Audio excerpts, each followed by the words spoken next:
Assalamualaikum dear viewers. Welcome to our YouTube channel. Online classes and ETA tricks. Kindly subscribe our channel and press the bell icon. Assalamualaikum dear students. Welcome to online classes and ETA tricks. Today we are going to discuss about electric flux.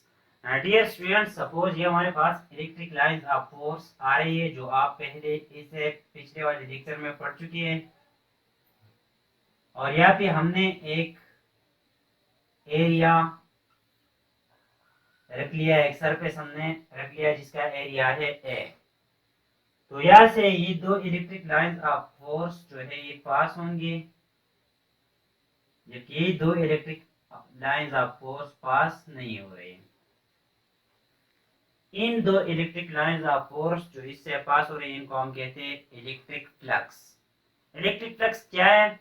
The number of electric lines of force passing through a surface. The number of electric lines of force passing through a surface is called electric flux. So we can say that the number of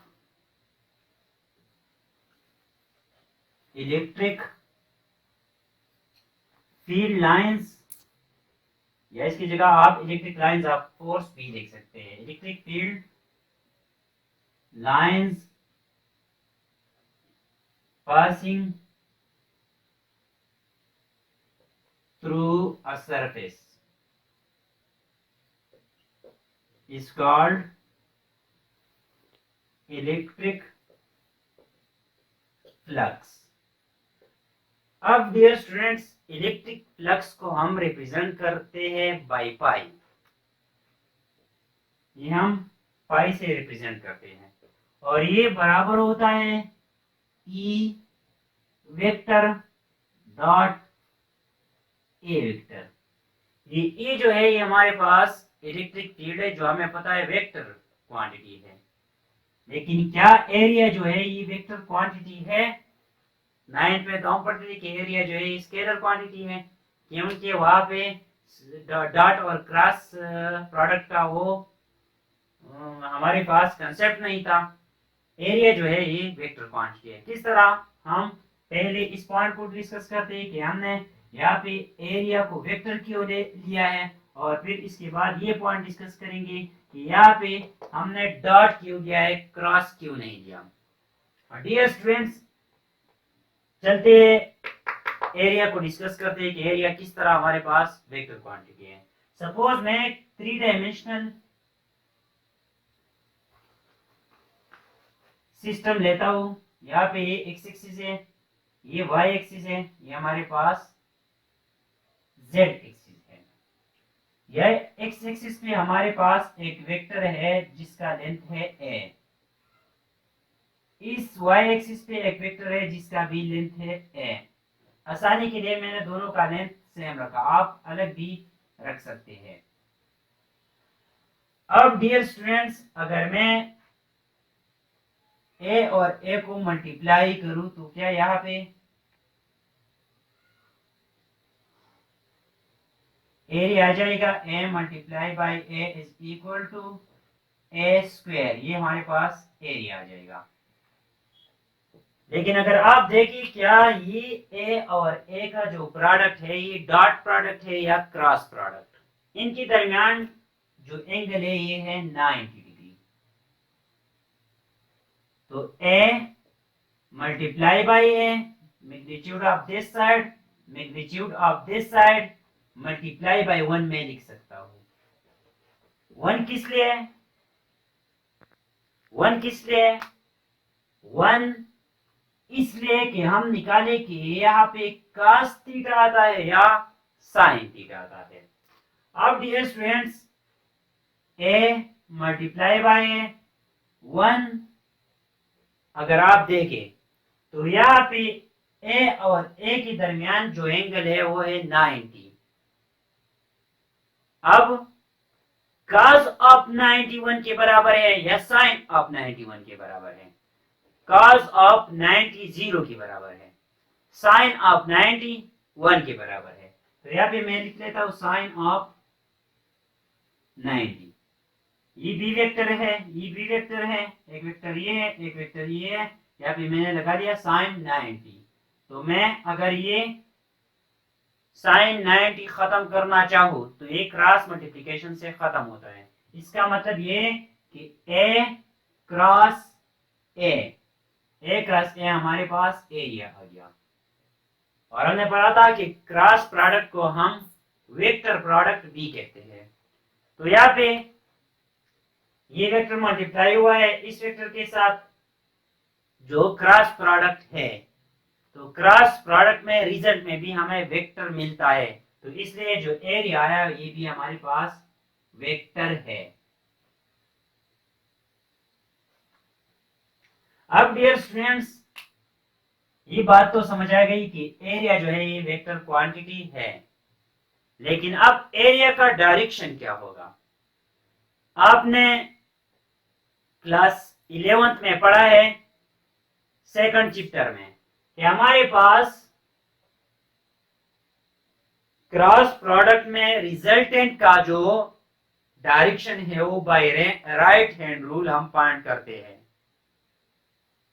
suppose ये A cross B है is equal to X vector आ रहा है इससे, तो हम ए से जाएंगे बी की तरफ, ये ए है सपोज ये बी है, तो ए से बी की तरफ जाएंगे, इसका डायरेक्शन रिजल्टेंट का इसके बिल्कुल परपेंडिकुलर होगा। अब अगर हम बी क्रॉस ए करें, बी ये है ए ये है, बी से ए की तरफ जाएंगे तो इसका डायरेक्शन उस साइड पे होगा, लेकिन प्लेन को परपेंडिकुलर होगा, या बिल्कुल इस साइड पे परपेंडिकुलर होगा या उस साइड पे परपेंडिकुलर होगा। तो इस एरिया का डायरेक्शन जो है वो परपेंडिकुलर टू द सरफेस होगा। एरिया का डायरेक्शन हम क्या लेंगे, perpendicular to the surface. Suppose ये हमारे पास एरिया है, ये हमारे पास एक एरिया है, तो इसका डायरेक्शन या इस साइड पे होगा, इसका डायरेक्शन जो है या इस साइड पे होगा या इस साइड पे होगा। क्यों? क्योंकि मैंने वहां पे लिखा है कि एरिया का जो डायरेक्शन है वो सरफेस के बिल्कुल परपेंडिकुलर होता है, और वो किस तरह आता है, by right hand rule. Cross multiplication का जो रिजल्ट है सी का डायरेक्शन हम राइट हैंड रूल से फाइंड करते हैं। हम फिंगर को ए से बी की तरफ लेके जाएंगे तो तब हमें डायरेक्शन देगा। अगर बी क्रॉस ए तो हम बी की तरफ से ये फिंगर्स जो है ए की तरफ ले जाएंगे और ये हमें रिजल्टेंट का डायरेक्शन देगा। तो यहाँ पे ये जो है वेक्टर क्वांटिटी है क्योंकि ए क्रॉस मल्टीप्लिकेशन है, और क्रॉस मल्टीप्लिकेशन में जब दो वेक्टर्स मल्टीप्लाई होते हैं हमारे पास वेक्टर आता है। क्रॉस मल्टीप्लिकेशन का पता हमें यहाँ से चला कि साइन 90 1 के बराबर है, इसलिए यहाँ पे मैंने 1 लिख लिया, और दोनों के दरमियान जो एंगल है वो 90 है, साइन 90 लिख लिया, साइन 90 मैंने लिख लिया, या मैं इसकी जगह साइन थीटा भी लिख सकता हूँ अगर 90 ना हो। तो साइन थीटा को रिमूव करने के लिए मैंने यहाँ पे क्रॉस लिख लिया, cross product represent a vector quantity. तो एरिया जो हमारे पास आ गया ये वेक्टर क्वांटिटी आ गई। अब यहाँ पे मैंने डॉट क्यों लगाया हुआ है, मैं जनरली एक एग्जांपल लेता हूं। सपोज ये हमारे पास एक सरफेस है,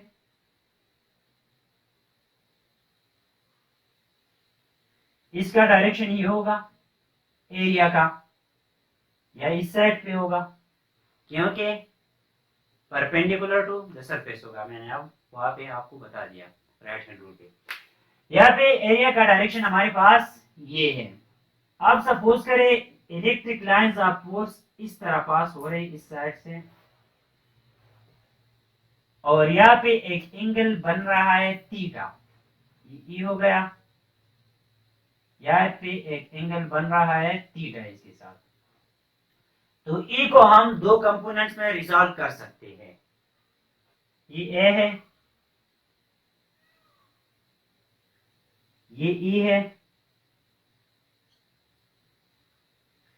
इस ई को हम दो कंपोनेंट में रिजॉल्व कर सकते हैं, एक होगा ई cos थीटा जो यहां पर आएगा एक्स एक्सिस पर, ये होगा ई cos थीटा, एक होगा ई sin थीटा जो ये होगा। अब डियर स्टूडेंट्स अगर आप देखें तो एरिया के डायरेक्शन में कौन सा कंपोनेंट है, ई cos थीटा वाला कंपोनेंट है। जिस तरह आप वर्क के लिए इक्वेशन निकालते थे कि सपोज ये हमारे पास एक मास है हम इस पे फोर्स लगा रहे हैं एफ, और ये डिस्प्लेसमेंट इस डायरेक्शन में कवर कर रहा है। तो एफ के हमारे पास दो कंपोनेंट्स हैं, एक यहाँ पे आ रहा था एफ एक्स, ये डिस्प्लेसमेंट है, एक यहाँ पे आ रहा था एफ वाई। तो हम वर्क को लेते थे F X multiply by S. F X F cos theta के बराबर है, S F S cos theta हम लिखते थे, फिर एफ एस कास थीटा को रिमूव करने के लिए एफ डॉट एस लिखते थे। इसी तरह ये है, यहाँ पे ई का जो कंपोनेंट ए की डायरेक्शन में है, एरिया की डायरेक्शन में, वो है ई कास थीटा। तो यहाँ पे मैं लिख सकता हूँ flux is equal to E cos theta into A. ये भी वेक्टर है, ये वेक्टर। अब डियर स्टूडेंट्स, यहाँ पे flux equal to E A cos theta आ जाएगा। कास थीटा को रिमूव करने के लिए हम डॉट लगा लेते हैं, तो ई डॉट ए हमारे पास ये, इसलिए हम डॉट लगाते हैं क्योंकि वहां पे कास थीटा कंपोनेंट जो है एरिया के डायरेक्शन में आता है। ये था फ्लेक्स के बारे में। अब डियर स्टूडेंट्स, ये तो मैंने एक ऐसा सरफेस ले लिया जो टू डायमेंशनल है। अब सपोज हमारे पास टू डायमेंशनल एक और सरफेस है, फॉर एग्जांपल सर्कल। तो वहां से जो फ्लक्स पास होंगे वो कितनी होगी, या उनका रिलेशन क्या होगा, उनका फार्मूला क्या होगा। डियर स्टूडेंट्स, मैं यहाँ पे एक एग्जांपल लेता हूं। सपोज ये हमारे पास एक सर्कल है,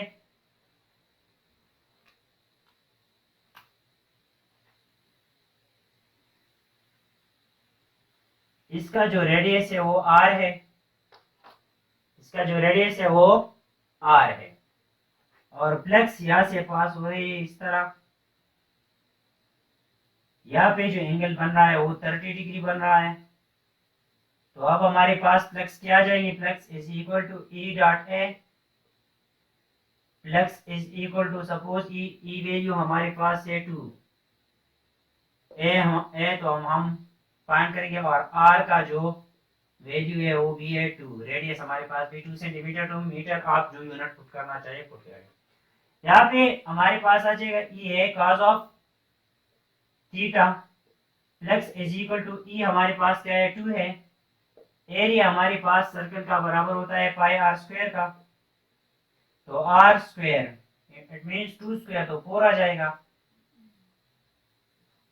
अब डियर स्टूडेंट cos थीटा हमारे पास क्या आ जाएगा 30 है, cos 30 लगा लेंगे, जो बिल्कुल गलत है। cos 30 नहीं लगाएंगे, क्योंकि ये एंगल जो है ये एरिया और इलेक्ट्रिक फील्ड्स के दरमियान है, इलेक्ट्रिक फील्ड लाइंस के दरमियान है। एरिया का डायरेक्शन मैंने आपसे कहा कि परपेंडिकुलर टू द सरफेस होता है, सरफेस ये है तो एरिया का डायरेक्शन ये है। इन दोनों के दरमियान जो एंगल बनता है वो है 60, तो यहाँ पर आप 60 पुट करेंगे। तो 2 पाई multiply by 4 cos of 60 is equal to 1/2। 2 और 2 कैंसिल करिए, आप हमारे पास आ जाएगी फ्लक्स इज इक्वल टू 4 पाई, हमारे पास फ्लक्स की वैल्यू आ जाएगी। अब डियर स्टूडेंट्स, ये तो टू डायमेंशनल जो सरफेसेस थी हमने ले लिए। अब अगर हम 3 डायमेंशनल सरफेस लेते हैं, 3 डायमेंशन सरफेस मतलब 3D, यहाँ पे मैं एक क्यूब लेता हूँ, ये फॉर एग्जांपल मैंने एक क्यूब बना लिया। जो मेरा ड्राइंग है वो बहुत ज्यादा फजूल किस्म का है, लेकिन फिर भी आप समझने की कोशिश करिए कि मैं ये क्यूब बना रहा हूँ। ये मैंने बना लिया, ये हो गया, ये हो गया, ये हो गया और ये हो गया, ये मैंने एक क्यूब बना लिया। अब डियर स्टूडेंट्स, यहाँ पे इलेक्ट्रिक फ्लक्स क्या होंगे, हमने एरिया का डायरेक्शन कौन सा लेना है। यहाँ पे अगर आप इस सरफेस की बात करें, जो ऊपर वाला सरफेस है, तो इसका डायरेक्शन ऊपर भी हो सकता है, नीचे भी हो सकता है, लेकिन आपने हमेशा याद रखना है कि 3 डायमेंशन में आपने एरिया सिर्फ और सिर्फ आउटवर्ड लेनी है। क्यों? क्योंकि अगर हम इनवर्ड लेंगे तो यहां से भी इनवर्ड लेंगे। देखें सो इफेक्ट ऑफ ईच अदर, इस साइड से इस साइड का, इस साइड से इस साइड का, तो हमेशा हम इलेक्ट्रिक फील्ड, इलेक्ट्रिक फ्लक्स के केस में जब एरिया का डायरेक्शन लेंगे तो आउटवर्ड लेंगे फॉर 3 डायमेंशनल शेप्स। तो इसका एरिया इस डायरेक्शन में हो जाएगा, इस सरफेस का एरिया इस डायरेक्शन में हो जाएगा, इस सरफेस का एरिया इस डायरेक्शन में हो जाएगा, इस सरफेस का एरिया इस डायरेक्शन में हो जाएगा, उस सरफेस का एरिया उस साइड पे हो जाएगा और इस सरफेस का एरिया इस साइड पे हो जाएगा। अब डियर स्टूडेंट्स, यहाँ पे फ्लक्स पास हो रही है, इलेक्ट्रिक लाइंस ऑफ कोर्स जो है वो पास हो रही है। तो हम पहले इसको मैं कहता हूं A1, इसको A2, इसको A3 कहता हूं, इसको A4 कहता हूं, ये A5 हो गया और उस साइड पे जो है वो A6 हो गया। हम फ्लक्स जो निकालेंगे इन 6 एरियाज के लिए निकालेंगे। Flux 1 equal to EA1 cos of theta, EA1 cos of theta. ये हमारे पास क्या है, A1 क्या है, cos of theta, cos of theta, theta क्या है हमारे पास, यहाँ पे फ्लक्स इस डायरेक्शन में जा रहे हैं, एरिया भी इस डायरेक्शन में है, तो cos of 0 which is equal to 1। तो हमारे पास आ जाएगा EA। ये एरियाज अगर आप देखें तो A1 A2 मैंने एक क्यूब लिया हुआ है, तो ये सारे एरियाज इक्वल है। A1 is equal to A2 is equal to A3 is equal to A4 is equal to A5 is equal to A6। तो यहाँ पे EA आ जाएगा। फ्लक्स 2 हमारे पास क्या आ जाएगा, इस एरिया से, फ्लक्स 2 यहाँ पे एरिया मैंने ही ली हुई है। अगर आप यहाँ पे एंगल देखें तो एंगल हमारे पास है 90 डिग्री, एरिया इस डायरेक्शन में है, इलेक्ट्रिक लाइंस आपको इस तरह आ रही है, तो EA2 cos of 90 and cos of 90 is equal to 0. So EA2 multiplied by 0 will be equal to 0. इस तरह फ्लक्स 3 हमारे पास क्या आ जाएंगे, फ्लक्स 3 हमारे पास आ जाएगा एरिया नंबर 3। एरिया 3 ये है, डाउनवर्ड है, दोनों के दरमियान 90 डिग्री बन रहे हैं, इलेक्ट्रिक लाइंस आपको इस तरह आ रही है, जबकि फील्ड की डायरेक्शन, एरिया की डायरेक्शन नीचे है, 90 डिग्री है, यहाँ से भी 0 हो जाएगी, cos 90 पुट करें 0 हो जाएगा। इस तरह हमारे पास जो फ्लक्स 4 है, फ्लक्स 4 ये है इस साइड से, EA4 cos ऑफ व्हाट, यहाँ पे अगर आप देखें तो एरिया इस डायरेक्शन में है, एरिया ये, और इलेक्ट्रिक लाइन आपको इस डायरेक्शन में जा रहे हैं, तो दोनों का डायरेक्शन अपोजिट है। यहाँ पे हम लेंगे cos ऑफ 180, देखिए क्या हो जाएगा, cos of 180, cos of 180 is equal to -1, so we will have minus EA4, minus value यहाँ पे पुट करें, मल्टीप्लाई करें, माइनस EA4 आ जाएगा। अब डियर स्टूडेंट्स, दो पेसेस बचते हैं, एक ये जिसका डायरेक्शन ये है, और एक उस साइड पे है जिसका डायरेक्शन उस साइड पे है। अगर आप दोनों देखें तो यहाँ पे एंगल भी 90 डिग्री बन रही है ये, और अगर उस साइड पे देखें तो ये भी 90 डिग्री बन रही है। तो यहाँ पे फ्लक्स 5 जो है वो भी 0 आ जाएंगे, फ्लक्स 6 जो है वो भी 0 आ जाएंगे यहाँ पे इस तरह, क्योंकि एंगल 90 डिग्री है। डियर स्टूडेंट्स, यहाँ पे हमारे पास टोटल फ्लक्स क्या होंगे, flux is equal to flux 1, flux 2, flux 3, flux 4, flux 5 and flux 6। बाकी तो 0 है ये और 4 नंबर 1 और 4। यहाँ पे A1 plus 0 plus 0 plus 0 plus 0, और एक है ये हमारे पास है माइनस EA4 प्लस 0, इसका है और इसका भी प्लस 0 है। अब डियर स्टूडेंट देख ले तो हमारे पास एरिया भी सेम है, क्योंकि हमने एक क्यूब लिया हुआ है, हाइट लेंथ और वेट तीनों हमारे पास सेम है, तो हम लिख सकते हैं कि flux total is equal to E A minus E A. A4 बराबर है A1 का, तो मैंने इसको कहा A, तो फ्लक्स हमारे पास क्या आ जाएगा 0। So we can say that flux through a closed surface are equal to 0। Flux through a closed surface are equal to 0, ये पॉइंट नोट कर लें। Flux through a closed surface are equal to 0। इसका मतलब क्या है कि जो flux enter हो रहे हैं वो आउट हो रहे हैं। फ्लक्स जो एंटर हो रहे हैं उसको हम नेगेटिव लेते हैं। क्यों? क्योंकि ये सरफेस जो है इसका एरिया ये है, फ्लक्स ये आ रही है, तो दोनों का डायरेक्शन अपोजिट है। So we can say that flux entering to the surface will be taken negative. Flux entering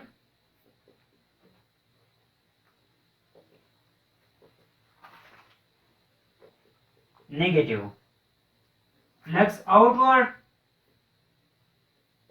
या outing positive, और inside the surface equal to 0। the flux through inside a surface is equal to 0, ये हमने prove कर लिया। इसका क्या मतलब है कि जितने फ्लक्स एंटर हो रहे हैं उतने फ्लक्स आउट हो रहे हैं। जो एंटर हो रहे हैं उनको हमने माइनस से शो किया हुआ है, जो आउट हो रहे हैं उनको हमने पॉजिटिव से शो किया हुआ है। डियर स्टूडेंट्स, ये था आज का लेक्चर। अगर किसी पॉइंट की समझ नहीं आई हो तो आप कमेंट बॉक्स में जरूर पूछ सकते हैं। Thank you all.